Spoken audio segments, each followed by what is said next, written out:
During the late 18th century, Thomas Malthus, a prominent economist, visited Norway, which was then under Danish control. Despite the picturesque scenery, Norway was facing challenging weather conditions, making life difficult for its small population. Surviving on meager resources from small farms and fishing in the sea was a way of life, with harsh winters casting near darkness for half a year. Agricultural land was scarce, and the mountainous terrain made travel difficult. Remote and isolated towns with a poorly educated populace were the norm. The days of Viking conquest were long gone, leaving Norway without wealth or resources. Norway's situation further deteriorated in the following decades due to wars, blockades, and embargoes. The economy was in ruin, and the famine spread across the land. As a result, Norway remained undeveloped and unimportant in many ways. Today, Norway stands as the second wealthiest country on Earth, excluding micronations. It's also among the happiest, the seventh healthiest, and the most democratic nation worldwide. Norway's prosperity is evident in almost every metric that measures the well-being of a nation, with every citizen technically being a quarter millionaire. However, the question remains, how did Norway achieve such immense wealth while other nations struggled and failed? Many countries have attempted to replicate Norway's success, only to end up poorer than before. It begs the question of whether Norway's economy is too good to be true. Nonetheless, Norway's remarkable rise to prosperity has been a source of fascination and admiration for many around the world. But how did a country that was once impoverished and undeveloped manage to become one of the wealthiest and most successful nations on Earth? The world's largest oil reserves are found in a group of countries plagued by economic and social problems. These nations make up just 7.9% of the world's GDP, despite accounting for 84.9% of the remaining oil supply. Venezuela, with almost a fifth of the total oil supply, is the poorest country in the Western Hemisphere. Iran, Iraq, Kuwait, Saudi Arabia, and the UAE are all known for their human rights abuses and extreme inequality. Russia has been in decline for decades, while Libya has been in a state of anarchy since the overthrow of Gaddafi in 2011. This is what economists refer to as the oil curse, or the Dutch disease. Despite the world's inevitable shift towards cleaner energy resources, oil and gas still accounts for 27% of all energy consumption. One might think that having vast amounts of oil would be a blessing for a country's economy, especially as oil prices soar. However, the problem with oil is that it can be like winning the lottery. Overnight, nations can find themselves flooded with money. They use the sudden wealth to cut taxes and increase spending. But the oil industry can quickly overshadow all other industries, leading to a lack of economic diversification. As more oil is exported, the demand for the local currency increases, boosting citizens' buying power abroad but also crippling domestic manufacturing. Politicians promise to spend more to get elected, and dictators do the same to remain in power, choosing to spend today instead of saving for tomorrow. Corruption becomes rampant, and wealth is funneled to a select few, while the average citizen struggles to make ends meet. However, there is one extraordinary exception to the oil curse, and that is Norway. Despite being a small oil-exporting nation, Norway's economy has not been destroyed by the oil curse. Norway has managed to avoid the pitfalls of other oil-rich countries, and its citizens enjoy high standards of living and social welfare benefits. So what makes Norway fundamentally different from Libya, Venezuela, Saudi Arabia, and all other small oil exporting nations? About a century after Malthus's visit, Norway gained its independence from Sweden. But it remained an uneducated and impoverished country that relied on shipping raw resources such as timber, fish, and minerals.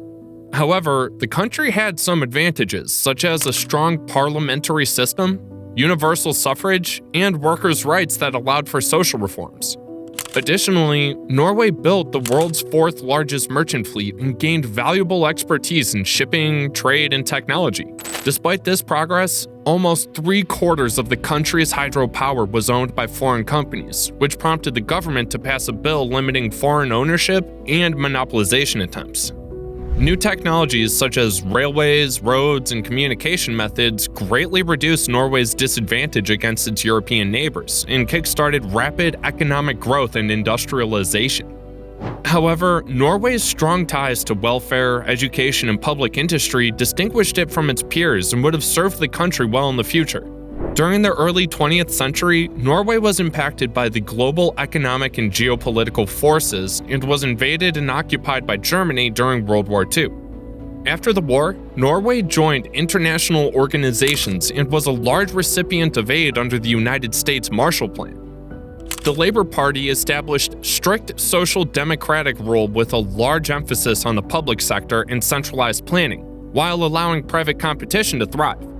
From 1945 to 1975, Norway experienced strong and reliable GDP growth of 3.3% per year, with high taxes and government spending on education shaping a capable workforce and a strong social safety net. Despite inflation remaining subdued and unemployment being almost non-existent, Norway was still far from being an economic powerhouse. In the 60s, Norway had caught up with other European nations and was no longer poor, but it was still an average performer. However, with the discovery of large natural gas resources in the Netherlands, speculation rose about the existence of oil in the North Sea. Norway asserted its claims over these waters, even though the government was initially skeptical about the idea of oil on the continental shelf. The Norwegian government began to divide up and sell licenses for oil exploration, and Phillips Petroleum was one of the companies that started drilling. After numerous unsuccessful attempts, Phillips gave it one last try and drilled deeper, finally extracting the first drops of North Sea oil in 1969. In less than a decade, Norway was producing more oil per resident than any other country on the planet. Norway's oil story had many similarities with other oil-rich nations, but it differed in incredibly different ways. While foreign companies rushed to profit from Venezuela's oil, returning little more than propping up its dictatorship, Norway tried another way. Its political power was already widely distributed, making it impossible for a single person or group to benefit at the expense of society. Therefore, Norway's government was not only able but restricted in making decisions based on the utility of the whole nation. Norway also knew that the oil curse had happened across the world, and oil luck did not mean permanent luck.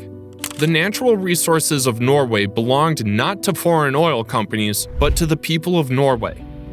These companies could help explore, drill, and extract the oil, but a majority of profits earned were to be funneled to the state. At the same time, its public oil company Statoil was to study, replicate, and eventually surpass their expertise. Norway also knew that to maximize the opportunity, it needed to not only extract crude oil, but to create its own petroleum processing industry. That meant massive investment in infrastructure, careful central planning, and the generation of its own engineering workforce. Instead of slashing taxes and increasing social spending, Norway worried about the petroleum sector dominating the rest of the economy. So, it set a 90 million ton per year limit. Oil was not to replace the Norwegian economic engine, but was to become its turbocharger. However, Norway was not entirely sure how to best spend the money to benefit its people. As the oil industry expanded and prices soared, more money came in than the government knew what to do with.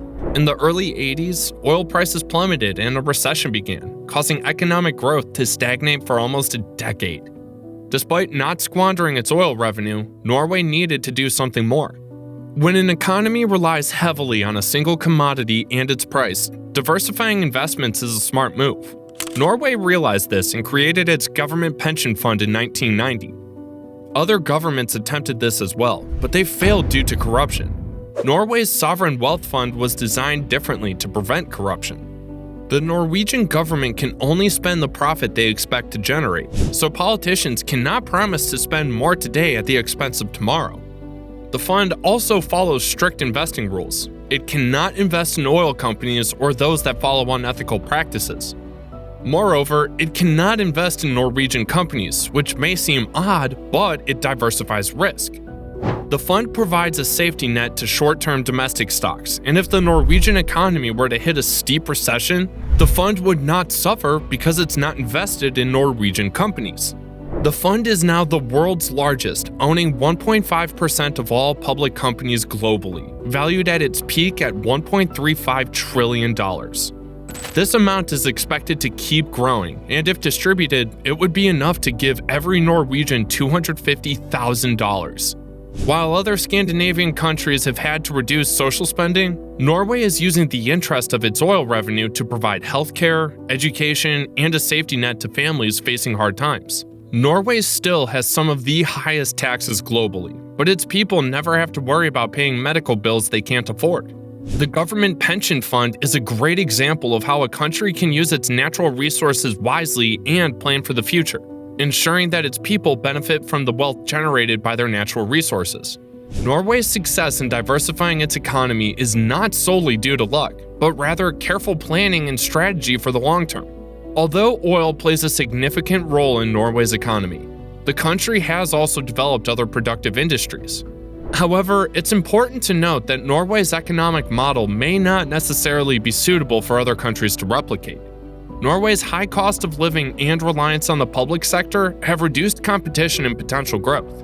Additionally, not every country is fortunate enough to have trillions of dollars in oil reserves off their coast. Other oil-rich nations must establish strong democratic institutions in productive industries, along with a robust educational system, to fully realize the potential benefits of their oil revenue. Without these foundations in place, politicians and strongmen may be tempted to seek short-term gains at the expense of their country's future. While many nations have squandered their oil wealth, Norway has wisely invested its money and now lives off the interest. This success story shows that with careful planning and management, even countries with significant natural resources can build a sustainable and prosperous future.